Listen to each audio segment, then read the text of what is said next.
안녕하십니까. 의학박사 가정의학과 전문의 명순권 교수의 명순권TV입니다. 자, 오늘은 건강기능식품 홍삼 글루코사민 오메가3 유산균 바이언 효과가 있는지에 대해서 알아보도록 하겠습니다. 자, 먼저 홍삼에 대해서 알아보겠습니다. 땅에서 캐어내서 말리지 않은 상태의 인삼을 수삼이라고 합니다. 파낙스 진생이라고 하죠. 이 수삼을 증기 또는 기타 방법으로 쪄서 익혀 말린 것을 바로 홍삼, 레드 진생이라고 하죠. 이렇게 되면 수분 함량이 14% 이하로 줄어들어서요. 길게는 20년까지 보관이 가능하다고 합니다. 또한 이런 방법으로 쪄서 익혀 말리게 되면 양리학적 효과를 가지는 사포닌 성분이 많이 늘어난다는 것이죠. 그래서 건강에 좋다라고 주장이 되고 있습니다. 이 홍삼은 건강기능식품 기능성 등급 현재 2등급입니다. 면역력 증진, 피로 개선, 혈소판 응집 억제를 통한 혈액 흐름, 기억력 개선에 도움을 줄 수 있음 이렇게 되어 있습니다. 앞서 말씀드렸듯이 건강기능식품 기능성 등급 2등급이란 건 전체 등급 4개 등급 중에 세 번째에 해당하는 그 등급이 그렇게 높지 않은 수준이죠. 주로 한 건의 임상시험만 있어도 허가를 받을 수가 있습니다. 근데 이 홍삼은요, 주로 실험실 연구나 동물실험, 그리고 일부 질적 수준이 높지 않은 소규모 임상시험 결과에 근거해서 2등급을 받게 되었습니다. 홍삼의 기능성에 대한 임상적 근거를 보면 2013년도에 플러스1이라는 의학학술지에 이런 논문이 나왔습니다. 8개 국내 의학 데이터베이스를 검색한 결과 홍삼의 효능에 대한 임상시험이 30편이 나왔는데요. 바로 대상 질병은 굉장히 많습니다. 운동능력 및 인지기능, 삶의 질, 수면, 발기부전, 위암, 대장암, 만성위염, 당뇨, 탈모, 관상농맥 질환, 입마름, 녹내장, 비만, 대사증후군 등에 대한 효능이죠. 대상 질병이 많다고 해서 여러 병에 효과가 있다 이렇게 결론 내릴 수 없겠죠. 30편이기 때문에 각 해당 질병에 대해서는 한두 편 정도밖에 되지가 않습니다. 그래서 이 문헌고찰에 대해서는 결론적으로 전체적으로 무작위, 이중맹검, 추적관찰 등의 측면에서 연구의 질적 수준이 떨어졌고 연구 대상자 숫자도 적었다 이렇게 결론을 내리고 있습니다. 그래서 홍삼이 건강에 도움이 된다는 임상적 근거는 부족하고 반복적인 질 높은 대규모 임상시험이 필요하다는 것입니다. 그래서 많은 분들이 홍삼을 먹으면 체력도 좋아지고 피로감도 풀리고 이런 얘기를 하는데요. 사실 거기에 대한 근거가 부족하다는 것이죠. 그래서 가장 많이 거론되는 것 중에 하나가 인삼이나 홍삼을 먹으면 피로회복에 도움이 되고 체력에도 도움이 된다 이렇게 알려져 있는데 과연 그런지 전세계적으로 발표된 12편의 임상시험을 메타 분석했고요. 그 결과가 우리나라 국내 SCI급 학술지인 JKMS Journal of Korean Medical Science 대한의학회 공식기관지 저널이죠. 여기에 제가 메타 분석을 2016년도에 발표를 했습니다. 12편 중에 7편은 미국에서 수행이 되었고요. 2편은 한국에서, 나머지는 각각 폴란드, 태국, 이란에서 시행이 됐습니다. 그러니까 우리나라에서 시행된 것은 2편밖에 없었다는 것이죠. 그 결과를 보면요. 12편 중에 4편의 임상시험에서 인삼, 홍삼류를 섭취한 사람들은 위약을 섭취한 사람들에 비해 피로도가 약간 감소되었습니다. 위약은 플러시보라고 하고 인삼이나 홍삼류가 아닌 양리학적으로 효과 없는 가짜약을 말하죠. 피로도 변화에 대한 표준화 평균차. 이 얘기가 뭐냐면 가짜약을 먹은 사람들의 피로도 점수가 약 먹기 전에 있었겠죠. 10점 만점에 5점이면 5점이 있었을 테고 그 다음에 홍삼이나 인삼을 먹은 사람들도 대략 5점 내외가 되는 이런 비슷한 조건 하에서 홍삼이나 가짜약을 먹고 난 후 피로도 점수가 얼마나 차이가 있는지 전후 차이에 대한 또 두 그룹의 차이가 얼마였냐는 거죠. 그 점수 차이가 이제 개별 연구마다 피로도 점수가 10점 만점도 있을 수 있고 20점 만점도 50점 만점도 있을 수 있기 때문에 표준화한 그 평균차를 구하게 됩니다. 그랬더니 그 값이 SMD라고 하는데 0.34가 나왔거든요. 95% 신뢰 구간이 0을 포함하지 않기 때문에 임상적으로 통계적으로 유효합니다. 그런데 이 0.3이라는 수치는 어떤 거냐? 만약에 두 그룹에 엄청난 차이가 있다, 상당한 차이가 있다라고 얘기하려면 0.8 이상이 나와야 합니다. 0.5가 되면 중간 정도 차이가 있는 거고요. 0.2나 0.3 정도면 차이가 미약하다 이렇게 되어 있습니다. 결론적으로 인삼이나 홍삼을 먹었을 때 위약과 비교시 피로도 점수 차이가 있긴 하지만 그 정도가 미미했다 이렇게 결론을 내릴 수가 있죠. 더욱 중요한 것은 8편의 임상시험을 종합했을 때 홍삼을 먹은 경우 체력 향상에 도움이 된다는 근거는 없었다는 것이죠. 그래서 인삼류 섭취가 주관적으로 느끼는 피로회복에 약간의 도움이 된다는 결과가 나왔지만 4편의 임상시험에 불과했고요. 한 편을 제외한 나머지 3편은 연구 대상자 숫자도 40에서 80명대로 비교적 적었습니다. 특히 우리나라 홍삼을 이용한 연구는 2편에 불과했기 때문에 진짜 우리나라 홍삼이 피로회복이나 체력 향상에 도움이 된다는 근거 아직까지 부족합니다. 현재 건강기능식품 중에서도 가장 많은 판매량 거의 40~50%를 차지하는데요. 현재 이 홍삼이 건강에 도움이 된다고 이야기할 만한 뒷받침할 임상적 근거가 부족하기 때문에 그 효능에 대한 과장 혹은 허위 광고는 엄격하게 규제되어야 하고요. 무분별한 섭취는 피해야 됩니다. 그래서 제가 무분별한 섭취라는데 결론적으로 홍삼을 어떤 건강을 목적으로 먹을 필요는 없다. 그렇게 결론을 내릴 수 있겠습니다. 안내 말씀드리겠습니다. 금일 연도시의 연구동 1층 대강의실에서 국제학대학원 대학교 먼슬리 세미나가 개최 예정이오니 많은 참석 바랍니다. 감사합니다. 그리고 또 인삼 관련 이런 요법들이 당뇨에 도움이 되는지에 대해서 기존에 나온 8편의 임상시험을 메타 분석한 결과가 2016년에 메디슨이라는 국제학술지에 발표됐습니다. 그 결과 인삼은 당화혈색소를 떨어뜨리는 데 있어서는 위약과 비교시 차이가 없었지만 혈당이나 식후 인슐린, 중성지방, 콜레스테롤을 유의하게 떨어뜨린다는 결론을 내렸습니다. 하지만 개별 임상시험 연구 대상자 숫자가 수십 명 수준으로 적었고 1 내지 3개월의 짧은 연구기간 그리고 질적 수준별로 분석들이 없었기 때문에 이 연구 결과를 가지고 당뇨에 도움이 된다고 확실하게 결론 내리기는 아직까지 부족한 것 같습니다. 자, 다음으로 글루코사민에 대해서 얘기를 할 텐데요. 글루코사민은 퇴행성 관절염에 도움이 되는 것으로 알려져서 건강기능식품으로 분류가 됐는데요.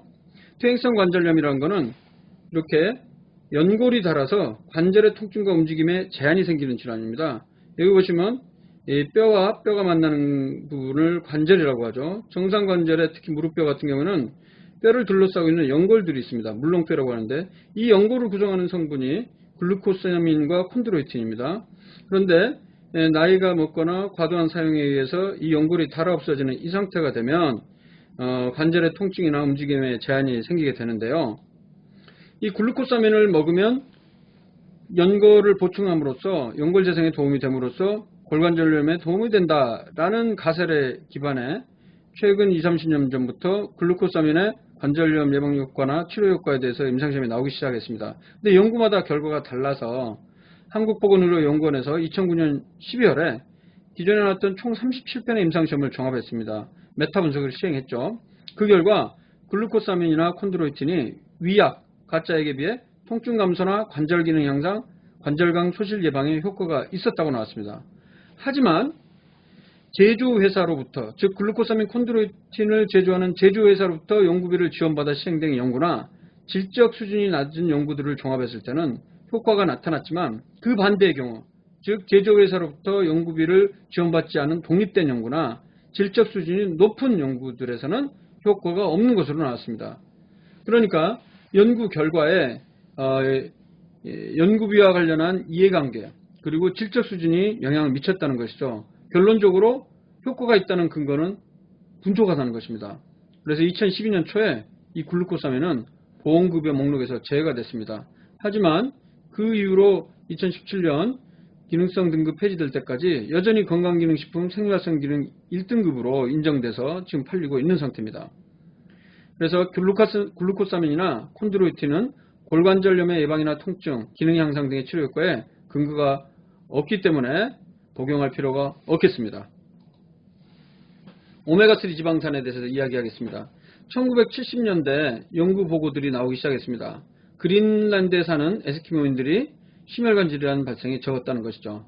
그 이유는 에스키모인들이 오메가3 지방산이 풍부한 등푸른 생선이나 바다표범을 섭취했고 그 이유 때문에 심혈관 질환이 적었다는 것이죠. 그래서 오메가3 지방산이 건강에 좋다고 이야기되면서 팔리고 있는 가장 중요한 내용은 바로 심혈관 질환 예방입니다. 왜냐면 오메가3 자체가 지방입니다. 근데 지방인데 지방을 구성하는 필수 지방산인데 좋은 지방산이란 거죠. 좋은 기름이란 거죠. 그래서 실험실 연구나 동물 실험을 통해서 부정맥을 좋아지게 하는 항부정맥 효과, 그리고 혈액 내 혈전이 생기는 걸 막아주는 항죽상 혈전, 중성지방이나 콜레스테롤을 떨어뜨릴 수 있는 지질 감소, 그리고 혈관 확장을 통해서 협심증, 심근경색, 뇌경색과 같은 심혈관 질환 예방을 가능할 것으로 추정이 되어 왔습니다. 오메가3 지방산에는 크게 세 종류가 있습니다. ALA, EPA, DHA입니다. 우유에 DHA를 첨가했다는 등 이런 제품들도 나오고 있죠. 어린이들의 뇌 발달에 도움이 된다 이렇게 선전이 되고 있는데, 주로 이제 음식에는 등푸른 생선인 연어, 정어리, 고등어 등에 많습니다. 그동안 오메가3 지방산이 심혈관 질환의 예방에 효과 있다는 논문들도 나왔고 효과 없다는 논문들도 나왔는데요. 그러한 개별 연구 결과들을 전체적으로 14편을 임상시험을 종합한 결과를 제가 2012년도에 국제학술지인 Archives of Internal Medicine, 지금은 JAMA Internal Medicine이라고 해서 미국 의학협회지 내과학 저널에 발표가 됐는데요. 그 결과 오메가3 지방산 보충제는 심혈관 질환 가거력이 있는 사람에게서 2차적으로 심혈관 질환 예방하는 데 효과가 없었다는 것입니다. 이 의미는